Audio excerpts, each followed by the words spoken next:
ఇది కదా ఆఫర్ అంటే ఇప్పుడు ఎంత కొంటే అంత ఫ్రీ. విఆర్ఆ fine silver jewellery Jubilee Hills check post Hyderabad. నమస్కారం, వెల్కమ్ టు సుమన్ టీవీ. నేను గీతాంజలి. ప్రస్తుతం మనతో పాటు ప్రముఖ జ్యోతిష్యులు, శ్రీచక్ర పీఠం వ్యవస్థాపకులు బ్రహ్మశ్రీ ప్రదీప్ జోషి గురువు గారు ఉన్నారు. వారితో మాట్లాడదాం. గురుగారు నమస్కారం అండి. శ్రీమాత్రే నమః. గురుగారు, మార్చి 29 సూర్యగ్రహణం. ఈ నెలలో 2 చంద్రగ్రహణము అలాగే సూర్యగ్రహణం కూడా ఉంది. ఏంటంటే ఎలా ఉంటుంది ఎఫెక్ట్ ఈసారి? ఆ ప్రభావం తట్టుకోగలమా? ఎలాంటి నియమాలు ఏమైనా ఉన్నాయా? అంటే ఇదే రోజున ఇంకొకటి కూడా విన్నాము, ఆల్రెడీ మేము వీడియో కూడా చేశాము. ఎక్కువ ఎఫెక్ట్ ఉండబోతోంది మొత్తం భూమండలం అంతటికి అని చెప్పారు. కానీ ఇప్పుడు ఎలా ఉండబోతోందో వివరించండి. శ్రీ గురుభ్యో నమః. శ్రీమాత్రే నమః. ఇది సూర్యగ్రహణము అని అందరికి అనుకుంటున్నారు, కానీ ఇది సూర్యగ్రహణం కాదు. అదొక్కటే కాదు, ఇది 6 గ్రహాల యొక్క గ్రహణం. ఇది సూర్యుడికి ఒక్కడికే గ్రహణం ఉండదు ఈసారి. సూర్యుడు, చంద్రుడు, శుక్రుడు, బుధుడు, శని, మొత్తం 6 గ్రహాల యొక్క ప్రభావం. రాహుగ్రహము 5 గ్రహాలని పట్టుకోబోతుంది. సో దీన్ని షష్టగ్రహ కూటమి అంటారు, సప్తగ్రహ కూటమి అని అంటారు. ఎందుకోసమంటే యురేనస్, నెప్ట్యూన్, ప్లూటోని మనం పట్టుకోం. యురేనస్ కూడా ఉంది. అంటే వరుణుడు యమధర్మరాజు, ఇంద్ర, వరుణ, యమ అని అంటారు. యురేనస్ ని ఇంద్ర, యమ, వరుణ. సో ఇంద్రుడు కూడా అక్కడనే ఉండబోతున్నాడు, యురేనస్ కూడా అక్కడే ఉంది. కాబట్టి సప్తగ్రహ కూటమి, ఇది షష్టగ్రహ కూటమి కాదు, సప్తగ్రహ కూటమి. అండ్ గ్రహాలన్నీ కూడా మొత్తం కూడా వచ్చేసి 30 30 30 30 160 డిగ్రీ లోపలనే గ్రహాలన్నీ కూడా ఉన్నాయి.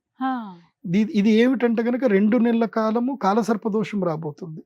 2 నెలల కాలము గ్రహాలన్నీ కూడా రాహుకేతువుల నడుమ ఉండబోతున్నాయి. ఇది కాలసర్పదోషం. అంటే కుజగ్రహము బయటకు ఎంటర్ అయ్యేంత వరకు, కుజుడు కన్యా రాశి నుంచి బయటకు ఎంటర్ అవ్వాలి. అప్పటిదాకా కాలసర్పదోషం ఉంటుంది. 6 నెలల కాలం కాలసర్పదోషం ఉంది. ఈ కాలసర్పదోష ప్రభావము ఉంటుంది. అది ఇక్కడ నుంచి మొదలవుతుంది. కాలసర్పదోష ప్రభావం షష్టగ్రహ కూటమి నుంచి కాలసర్పదోషం స్టార్ట్ అవుతుంది. చాలా మంది కాలసర్పదోషంలో పుట్టారు అంటారు కదా. ఈ 6 నెలలు పుట్టే వాళ్ళందరూ కూడా కాలసర్పదోషంలో పుట్టేవాళ్ళు అవుతారు ఈ 6 నెలలు. అందుకే ఈ 6 నెలల కాలము అందరికీ గడ్డుకాలమే. గర్భిణీ స్త్రీలకు, గర్భపిండాలకు గర్భకాలము. ఈ 6 నెలల కాలంలో ఎక్కువగా నవజాత శిశువులు ఎక్కువగా మరణిస్తారు. అవి ఎక్కువగా జరుగుతాయి. ఈసారి ఎక్కువగా ఈ చిల్డ్రన్ స్పెషలిస్ట్ డాక్టర్లు ఉంటారు కదా, వాళ్ళు ఎక్కువగా, వాళ్ళకి పని ఎక్కువగా ఉంటుంది. వాళ్ళకి పిల్లల తల్లిదండ్రులందరూ హాస్పిటల్ చుట్టూ తిరుగుతూ ఉంటారు. పిల్లలకి సరిగ్గా నంజు ఎక్కువైంది, జలుబు ఎక్కువైంది, ఏదో కడుపు నొప్పి వచ్చింది, ఏదో అయ్యిందని తిరుగుతూనే ఉంటారు. సో దాని యొక్క సిమ్టమ్స్ ఆల్రెడీ స్టార్ట్ అవుతాయి. ఇది మార్చి 14 నుంచి స్టార్ట్ అవుతాయి. కాబట్టి చిన్న పిల్లల తల్లిదండ్రులు చాలా జాగ్రత్తగా ఉండండి. పిల్లలకి ఏది పడితే తినిపించకండి. సో మీరు ఇంట్లో వండిన పదార్థాలు మాత్రమే తినిపించండి. మీరు మంచినీళ్ళు తాగిచ్చినా ఏది చేసినా చాలా జాగ్రత్తగా ఉండండి. ముఖ్యంగా కూల్ డ్రింక్స్ నుంచి పిల్లల్ని పూర్తిగా దూరంగా ఉంచండి. ఐస్ క్రీములు, కూల్ డ్రింకులు పూర్తిగా అవాయిడ్ చేయండి ఈ 6 నెలల కాలం. ఎందుకోసం అంటే ఈసారి సూక్ష్మ క్రిములు భయంకరంగా రాబోతున్నాయి. అది ఏదో ఒక రూపంలో మన ఒంట్లోకి వస్తాయి. అవి రావద్దు అని అంటే మనం చాలా జాగ్రత్తగా ఉండాలి. అందులోపల చిన్నపిల్ల విషయంలో చాలా అప్రమత్తంగా ఉండాలి. ఇది షష్టగ్రహ కూటమి, ఇది షష్టగ్రహణం. ఇది సూర్యగ్రహణం కాదు. 5 గ్రహాలకు జరుగుతున్న గ్రహణం ఇది. 5 గ్రహాలు ఒకే స్థానంలో ఉండి, ఇది 2019లో వచ్చినటువంటి గ్రహణం. ఇది అది ఎక్కడ మకర రాశిలో జరిగినటువంటి గ్రహణం. షష్టగ్రహ కూటమి ఎప్పుడు జరిగిందంటే మకర రాశిలో ఇది మన శని తర్వాత గురుగ్రహం కలిసినప్పుడు వచ్చింది. అప్పుడు భయంకరమైన వ్యాధి వచ్చింది, కోవిడ్ వైరస్ వచ్చింది. ఎంతో మంది పిట్టల్లాగా రాలిపోయారు. అయితే అప్పుడు మేము దీన్ని మొదలే సూచించి నేను అప్పుడు యాగం చేయించా. అప్పుడు మేము వైశ్రవణ తంత్ర రుద్రయాగం చేయించాం. ఆ అరిష్ట నివారణ తంత్ర యాగానికి ఎవరెవరు వచ్చారో వాళ్ళందరూ సేఫ్ జోన్ లో ఉన్నారు. ఇప్పుడు మళ్ళీ అదే పరిస్థితి రాబోతుంది. ఎందుకోసం ఇలా జరుగుతుంది అంటే, గ్రహాలన్నీ కూడా ఒకే దగ్గర ఉన్నప్పుడు ఇటువైపు అంతా ఎంటీ స్పేస్ ఉంటుంది, గ్రావిటేషనల్ ఫోర్స్ ఉండదు. రిమైనింగ్ 180 డిగ్రీస్ అంతా కూడా గ్రావిటేషనల్ ఫోర్స్ ఉండదు. అన్ని గ్రహాలన్నీ కూడా 120 డిగ్రీస్ లో ఉన్నప్పుడు రిమైనింగ్ 180 ప్లస్ 210 డిగ్రీస్ అంతా కూడా ఎంటీ స్పేస్ కదా. అక్కడ ఏ గ్రహాలు లేవు. సో గ్రావిటేషనల్ ఫోర్స్ ని అట్రాక్ట్ చేసేటివి ఏవి లేవు. లేనప్పుడు ఏం జరుగుతుందంటే, మనకు తెలియకుండానే ఈ యొక్క అంతరిక్షంలో ఎన్నో సూక్ష్మ కణాలు, కొన్ని వాటిని బ్యాక్టీరియాస్ తిరుగుతూ ఉంటాయి. ఉమ్, అవి భూమిని చేరుకుంటాయి. ఇప్పుడు ఉమ్, అవి చేరుకొని అవి నీళ్ళల్లోనో ఎక్కడైనా ఆహార పదార్థాల్లో కలిసిపోయి మన ఒంట్లోకి వస్తాయి. ఉమ్, ఇది ఎవల్యూషన్ ప్రాసెస్. ఇప్పుడు ప్లేగు వ్యాధి ఎక్కడి నుంచి పుట్టుకొచ్చింది అంటే ఎవరు చెప్తారు? చెప్పలేం కదా. అప్పట్లో ఇదే జరిగింది. అవునండి. అప్పట్లో కూడా కరెక్ట్గా ఈ నేటికి 120 సంవత్సరాల క్రితం చూస్తే ఉమ్, ఆ, 144 సంవత్సరాల క్రితం నేటికి ఉమ్, ప్లేగు వ్యాధి వచ్చింది. ఉమ్, సేమ్ అప్పుడు కూడా ఇలాగే కుంభమేళ జరిగింది. అంతకన్నా ఓకే. మునుపు ప్లేగు వ్యాధి వచ్చింది. అందుకే ఇప్పుడు అప్పట్లో బ్రిటిషర్స్ కుంభమేళ నిషేధించారు అప్పట్లో. ఉమ్, సో affect ఇప్పుడు కూడా అవుతున్నారు. మళ్ళీ అలాగే వస్తుంది. సో భయంకరమైన వ్యాధులు వస్తాయి. ఉమ్, మనుషులకు అంటుకునే వ్యాధులు వస్తాయి. ఉమ్, కాబట్టి ఈసారి ప్రయాణాలు బాగా తగ్గించుకోండి, జాగ్రత్తగా ఉండండి. సో సూర్యగ్రహణం ఇది రేవతి నక్షత్రంలో జరగబోతుంది. ఉత్తర రేవతి. భాద్రపద నక్షత్రం 4వ పాదములోను, ఉమ్, రేవతి నక్షత్రం 1వ పాదములోను సంధి కాలంలో జరగబోతుంది. ఉమ్, కాబట్టి ఈ గ్రహణము చాలా అరిష్టమైనటువంటిది. Hmm. ఎవరెవరికి అరిష్టము అంటే మీన రాశికి బాగా లేదు. ఉమ్, మీన రాశి వారికి చాలా గడ్డు కాలం. అసలే ఏలినాటి శని ఉంది. ఉమ్, ఏలినాటి శని ఇక్కడ గుండెల మీదకి వస్తాడు, ఉమ్, చాలా ఇబ్బంది పెడతాడు. మీన రాశి వారికి గ్రహణ ప్రభావం చాలా ఎక్కువగా ఉంది. వారు ఇంకా ఇటు గురువు. సంవత్సర రాశి ఫలాలు చూసుకున్నా ఇది చూసుకున్నా మీన రాశి వారికి బాగా లేదు. ఉమ్, రెండవది ఎఫెక్టివ్ ఎవరికి అని అంటే మేషరాశి వారికి. ఉమ్, మేషరాశి వారికి ఈ యొక్క షష్టగ్రహ కూటమి సూర్యగ్రహణము చాలా నెగిటివ్ ఎఫెక్ట్ ఇవ్వబోతుంది. బాగుంటుంది. చాలా జాగ్రత్తగా ఉండాలి. ఎందుకోసమంటే మేషరాశి వారికి కరెక్ట్ గా అదే రోజు నుంచి ఏలినాటి శని స్టార్ట్ అవుతుంది. ఉమ్, అప్పటికి శని అదే రోజు మీన రాశి లోపలికి ఎంటర్ అవుతున్నాడు. మారుతున్నారు కదండి. ఉగాది నుంచి మేషరాశి వారికి ఏలినాటి శని ప్రారంభం. ఉమ్, సూర్యగ్రహణ ప్రభావం ఉంటుంది, ఏలినాటి శని ఏలినాటి ఉంటుంది.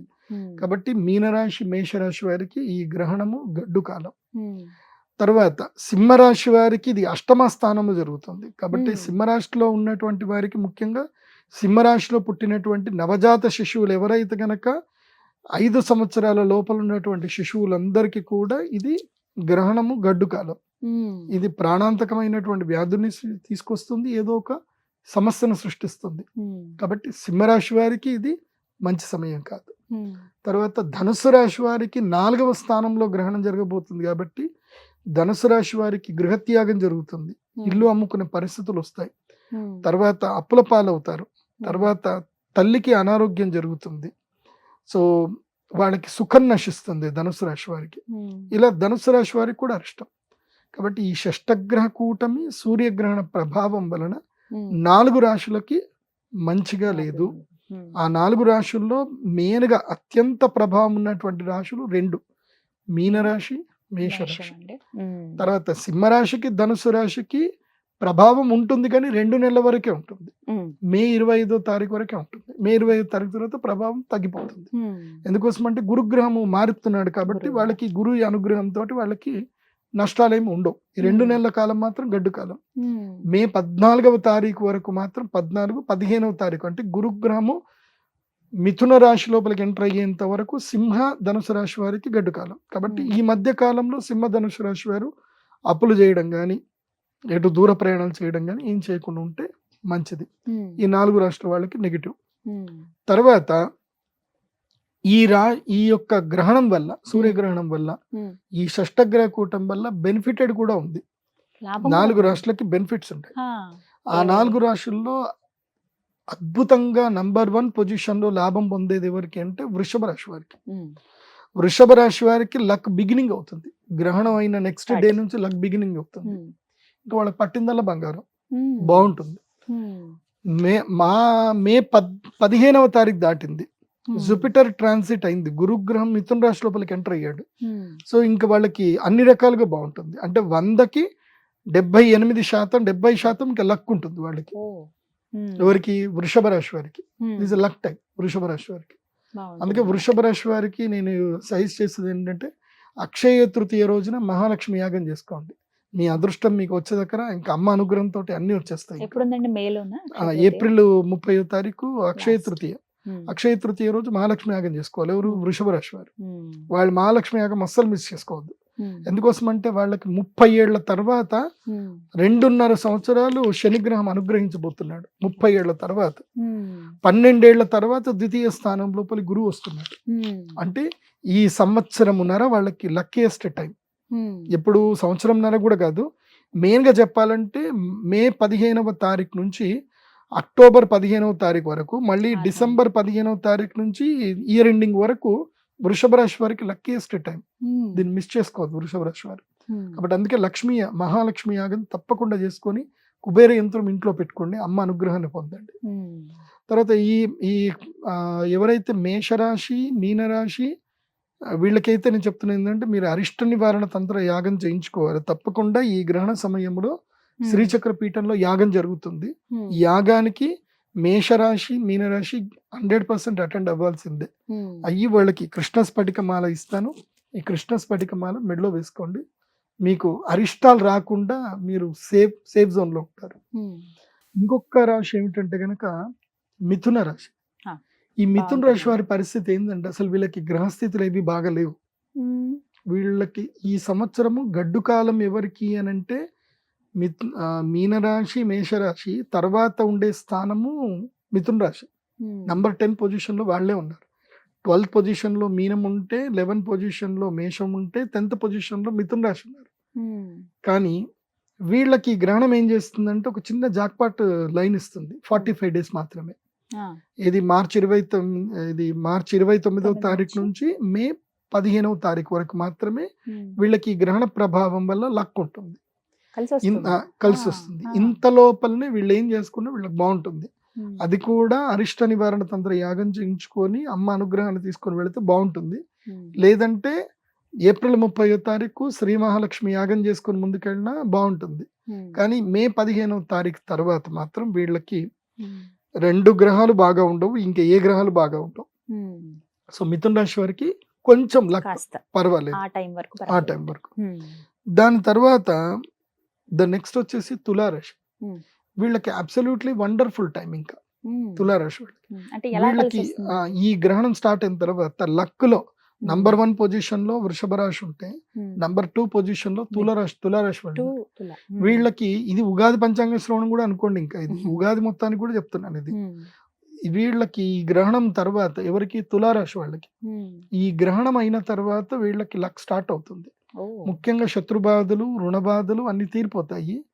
తర్వాత మే 15వ తారీఖు తర్వాత వీళ్ళకి 9వ స్థానం లోపలి గురువు వస్తాడు. ఇంకా లక్ పండుతుంది, ఇంకా అద్భుతంగా ఉంటుంది. 9లో ఉంటే అదృష్టం. ఇంకా అసలు ఇదేది పని, ఇది నాకు పని జరగదు, ఇది రాదు అనుకుంటే అది వచ్చేస్తుంది కూడా. నువ్వు ఇంపాసిబుల్, నథింగ్ ఈజ్ ఇంపాసిబుల్ అన్నట్టు ఉంటుంది. ఎవరికి? తులారాశి వాళ్ళకి. పట్టిందల బంగారం, ఏదైనా చేసినా వెళ్ళిపోతా ఉంటుంది, అన్ని జరిగిపోతాయి. ఇప్పుడు సపోజ్ మీరు ఏదైనా ల్యాండ్ అమ్ముదాం అనుకుంటున్నారు, మీరేదో దానికి రేట్ అనుకున్నారు, 1,40,00,000 అనుకున్నారు.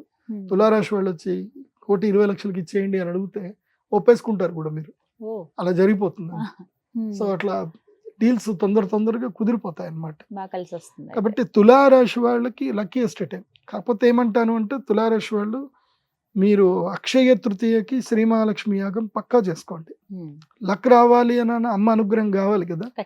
కాబట్టి తులారాశి వాళ్ళు అక్షయ తృతీయ మెయిన్ ఇంపార్టెంట్ పెట్టుకోండి. ఈ గ్రహణం మీరు యాగం చేసినా చేయకపోయినా పర్వాలేదు, కానీ అక్షయ తృతీయ మాత్రం తప్పకుండా అమ్మ అనుగ్రహం తీసుకొని ఒక యంత్రం దగ్గర పెట్టుకోండి. ఎందుకోసం అంటే చాలా మంది కొన్ని క్వశ్చన్స్ ఇస్తారు, గురుగారు మీరు అంతా మంచిగా ఉందన్నారు కానీ నాకు పెద్దగా చేంజెస్ ఏం లేవండి అంటారు. ఎందుకు లేవు అంటే నువ్వు అదే టైం జోన్ లో ఉన్నావు, నువ్వు బ్యాక్ టైం జోన్ లో ఉన్నావు. నీ టైం మారింది కానీ నువ్వు నీ జోన్ మార్చలే, నువ్వు స్థానం మార్చలే, నీ ఆలోచన విధానం మార్చలే. పోనీ ఏదైనా ఎనర్జీ రావడానికి నీ దగ్గర ఏదైనా ఉన్నావా అంటే ఏది ఎనర్జీని తీసుకోలేదు. అప్పుడు ఎట్లున్నావు, ఇప్పుడు అట్లనే ఉన్నావు. నువ్వు మారాలిగా కొంచెమైనా.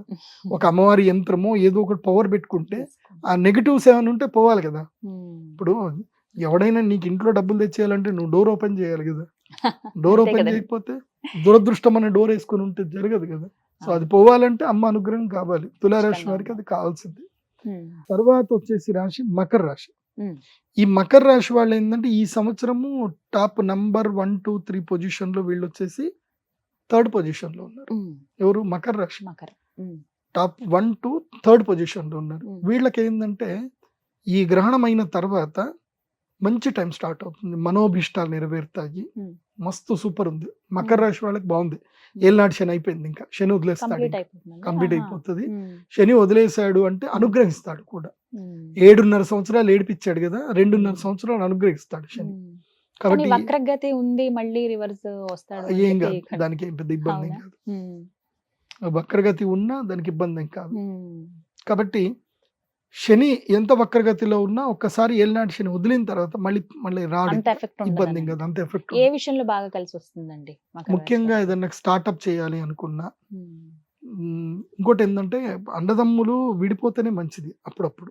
ఉమ్, ఎందుకోసమంటే వర్చువల్గా విడిపోయే బదులు లీగల్గా విడిపోవాలి. వర్చువల్గా కలిసి ఉండాలి. ఇప్పుడు ఒకే ఇంట్లో అందరు కలిసి ఉండాలి, కానీ లీగల్గా మాత్రం విడిపోయే ఉండాలి. ఇది కలికాలి. ఎవరి వాళ్ళకి ఎవరి వాళ్ళకి విడిపోయే ఉండాలి.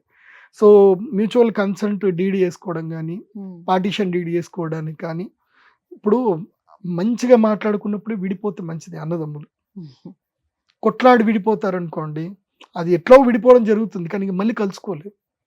విడిపోవడం ఎట్లాగో విడిపోవడం జరుగుతాయి. ఎందుకోసమంటే ఇది కలికాలం. ఎవరి దగ్గర స్నేహాలు నమ్మకాలు ఉండవు, అన్నదమ్ముల మధ్యన ప్రేమలు ఉండవు ఈ కలికాలంలో. అవి ఉన్నాయి అంటే నరదృష్టి పడుతుంది. అబ్బాయి వీళ్ళు ఎంత కలిసి ఉన్నారు రా అని అందరూ దృష్టి పెడతారు. ఎప్పుడో ఒక రోజు పడుతుంది, దెబ్బ పడుతుంది. కాబట్టి నేను చెప్పేది ఏంటంటే మంచిగా విడిపోండి. మకర రాశి వాళ్ళకి విడిపోవడానికి మంచి సమయం, ఆనందంగా విడిపోవడానికి మంచి సమయం, సెల్ఫ్గా ఓన్గా గ్రోత్గా డెవలప్ అవ్వడానికి మంచి సమయం.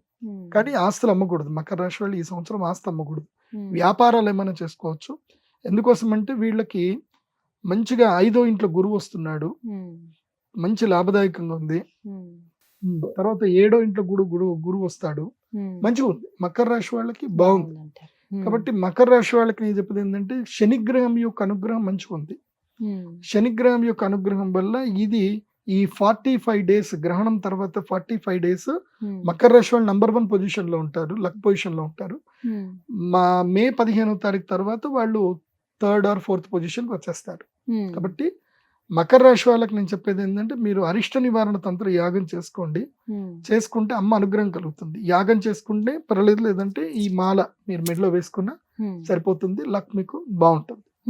సో ఇది ఈ 4 రాశి వాళ్ళకి బాగుంటుంది. ఎవరు? మిథున రాశి, తర్వాత వృషభ, మిథున, తుల, మకర. ఈ 4 రాష్ట్ర వాళ్ళకి బాగుంటుంది. ఇంకా రిమైనింగ్ రాష్ట్రాలు ఏవైతే ఉన్నాయో, ఏ రాష్ట్రం అంటే కర్కాటక రాశి, కన్యా రాశి, వృశ్చిక రాశి, కుంభరాశి. ఈ 4 రాష్ట్రాలకి నార్మల్గా ఉంది, నాట్ గుడ్ నాట్ బాడ్. కానీ దీంట్లో నేను చెప్పేది ఏంటంటే కుంభరాశి వారు అరిష్ట నివారణ తంత్ర యాగం చేసుకోవాలి. ఎందుకోసం అంటే వాళ్ళకి ఏలినాటి శని ప్రభావం ఉంది, ఇంకా 2.5 సంవత్సరాలు ఏలినాటి శని ఉంది. కాబట్టి కుంభరాశి వారు అరిష్ట నివారణ తంత్ర యాగం చేసుకోవాలి. వాళ్ళు కూడా కృష్ణ స్ఫటికమాల ధరించాలి. కన్యా రాశి వారికి ఏంటంటే ఈ సంవత్సరంతో అదృష్ట యోగం ముగుస్తుంది, గడ్డు కాలం స్టార్ట్ అవుతుంది కన్యా రాశి వాళ్ళకి. కన్యా రాశి వాళ్ళకి ఈ గ్రహణం ఈ మార్చి 29 నుంచి శని మారిపోతున్నాడు. కాబట్టి భార్యాభర్తల మధ్యన కలహాలు, ఒంటరితనం, జీవితం ప్రారంభం అవ్వడము, గొడవలు ఎక్కువగా అవ్వడము, ధన నష్టం జరగడము, అప్పుల పాలవ్వడము, ఇవన్నీ కూడా కన్యా రాశి వారికి జరుగుతాయి. ఇంకా కన్యా రాశి వారు ఏం చేయాలంటే ఒకటే, కర్మ చేయడం ఒక్కటే నేర్చుకోండి. కన్యా రాశి వారు కర్మ చేయాలి. ఏంటి? కర్మ. పని చేస్తా పోవాలి, ఫలితం ఆశించొద్దు. ఏదైనా 9 to 5 పని చేయాలి. ఖాళీగా ఉన్నారా మిమ్మల్ని దురదృష్టం వచ్చి పట్టేసుకుంటుంది. కన్యా రాశి వాళ్ళు ఖాళీగా ఉంటుంది, గుర్తుపెట్టుకోండి.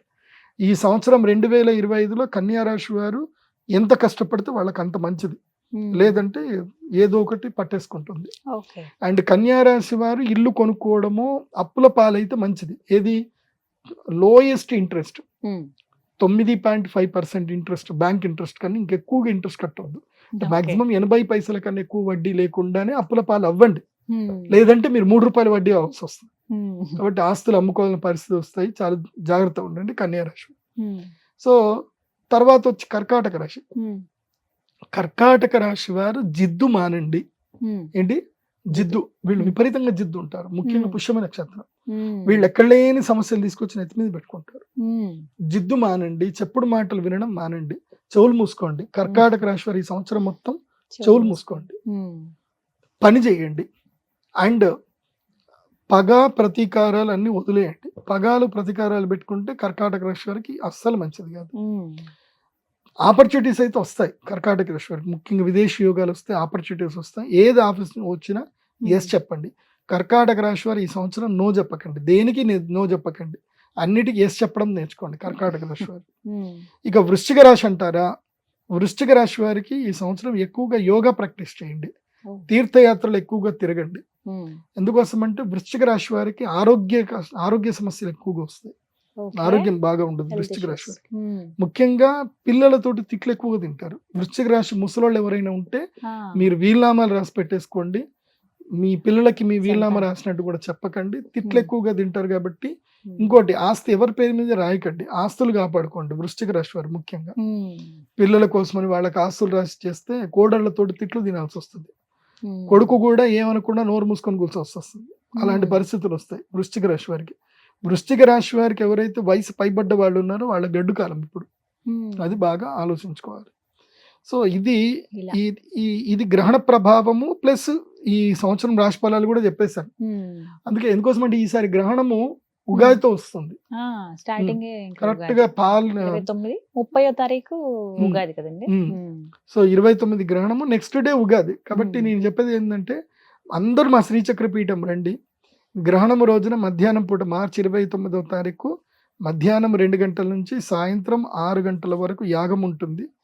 యాగం జరిగిన తర్వాత మిమ్మల్ని గోదావరికి తీసుకెళ్తాను. అక్కడ నదీ స్నానం చేస్తారు. రుద్రశూల స్నానం ఉంటుంది. శ్రీచక్రము మా దగ్గర ఒక శ్రీచక్రం బౌల్ ఉంటుంది. ఆ శ్రీచక్రం దాంతో స్నానం చేయిస్తాం. సో శ్రీచక్ర స్నానము, రుద్రశూల స్నానం ఉంటుంది. ఇది గ్రహణం రోజు మాత్రమే అవకాశం ఇస్తాను. మళ్ళీ ఛాన్స్ దొరకదు. ఈ ఛాన్స్ ఎవ్వరు మిస్ చేసుకోవద్దు. ఎవరైనా విదేశాల్లో ఉన్నారు, దూర ప్రాంతాల్లో ఉన్నారు, గురుగారు మా రాశిది మంచిగా లేదు, మా పేరు మీద అయినా చేయించండి అని అంటే మీ గోత్రనామాలు, మీ పేరు, మీ గోత్రము మాత్రమే చెప్పండి. మీ పేరు, మీ గోత్రం, మీ జన్మ నక్షత్రం అది రాసి మా వెబ్సైట్లో ఉంటుంది ఫామ్. ఆ ఫామ్ ఫిల్ చేసేసి మీరు అమౌంట్ పే చేస్తే మీకు ఈ కృష్ణ స్ఫటికమాల ప్రసాదంగా కొరియర్లో పంపించడం జరుగుతుంది. ఎవరైతే రాహుకేతుల యొక్క లాకెట్ ఒకటి ఉంటుంది. చాలా మంది రాహుకేతు లాగంటే 2 పాములు ఇస్తారు. అట్లా ఉండకూడదు. రాహుకేతువులకి గోమేధికం, వైఢూర్యం కలిపి ఒక కాంబినేషన్ ఉంటుంది. ఆ కాంబినేషన్ ఎవరికి ఇవ్వాలి అని అంటే ఎవరికైతే ఈ గ్రహణ ప్రభావం వల్ల జీవితంలో వాళ్ళకి ఉన్నత స్థాయికి రాలేకపోతారు. సింపుల్ చెప్పాలంటే గ్రహణం ఏంటంటే ఈ సమయం, గ్రహణ సమయం ఏంటంటే జీవితంలో ఇంకా ఇదేమి చేయలేము అని మనం ఊహించలేము కూడా ఆ స్థాయికి వెళ్తామని. అలాంటి స్థాయి కూడా తీసుకెళ్తుంది గ్రహణం. మంచి ఉంటుంది, చెడు అత్యున్నత స్థాయికి తీసుకెళ్ళడానికి చాలా ఉపయోగపడుతుంది గ్రహణం. ఆ గ్రహణం సమయంలో మనం దేవతలకు శక్తిని ఇవ్వాలి. ఇస్తే అద్భుతంగా జరుగుతుంది. ఆల్రెడీ నేను మీకు లాస్ట్ టైం కూడా చెప్పాను. గ్రహణ సమయంలో దేవతలు రాక్షసుల చేత పీడింపబడతారు. ఆ సమయంలో మనం దేవతలకి మనము సహాయంగా హవిస్సు ద్వారా మనము భూమికి రక్షణ కలిగించగలిగితే ఆ తర్వాత దేవతలు మనకి శక్తినిస్తారు. అందుకే సూర్యగ్రహణ ప్రభావము తప్పకుండా ఉంటుంది. అయితే ఈ సూర్యగ్రహణం భారతదేశంలో అయితే కనిపించదు. గ్రహణ ప్రభావాలు, ఇల్లు కడుక్కోవడాలు, ఆలయాలు మూయడాలు ఇవి ఏవి ఉండవు. కాకపోతే గర్భిణీ స్త్రీలు మాత్రం మార్చి 29వ తారీఖు ఉదయం వేళల్లో మొత్తము కూడా ఎక్కడికి బయటకు రాకూడదు. మార్చి 29 ఇంట్లోనే ఉండండి, బయటకు ఎక్కడికి రాకూడదు. బాగా గుర్తుపెట్టుకోండి. మార్చి 29 ఎందుకోసం అంటే అక్కడ గ్రహణం జరుగుతున్న సూర్యుడు ఇక్కడ బయటకు మనకు ఉంటాడు కాబట్టి ఆ సూర్యుడి యొక్క ప్రభావం మన మీద తప్పకుండా ఉంటుంది. కాబట్టి గర్భిణీ స్త్రీలు మాత్రం ఇంట్లోనే ఉండండి. పాల పదార్థాలు మార్చి 29వ తారీఖు తినకండి. నెక్స్ట్ డే ఉగాది ఎట్లా ఉంటుంది అందరూ హ్యాపీగా ఎంజాయ్ చేయండి. శుభ్రం చేసుకుని చక్కగా అప్పుడు హ్యాపీగా ఎంజాయ్ చేయొచ్చు. ఉగాది కొత్త సంవత్సరం కాబట్టి. చాలా చక్కగా వివరించారు గురుగారు. నమస్కారం. థ్యాంక్ యూ అండి. శ్రీమాత్రే.